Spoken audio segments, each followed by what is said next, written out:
আসসালামু আলাইকুম। এই মুহূর্তে আছি ইন্দোনেশিয়ার বালিতে। না, ইন্দোনেশিয়ার বালি না, এটা হচ্ছে শ্রীলঙ্কা।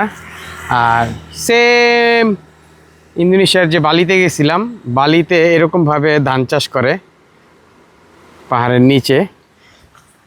যাইতেছিলাম সেল্লা থেকে এল্লা, তো যাওয়ার পথেই মাঝখানে রাস্তাটা পড়লো, তাই দাঁড়াই গেলাম। সুন্দর একটা ভিউ, ভাল লাগতেছে। আকাশটা মেঘলা, ভিউটাও সুন্দর। যে শ্রীলঙ্কার সৌন্দর্য, এখানে কিছু বাড়ি ঘরও আছে। এই যে কিছু ঘর, এদিকে ডাব গাছ, এটা পাহাড়। আর ক্ষেতটাও, ধান ক্ষেতটা খুব সুন্দর করে করছে।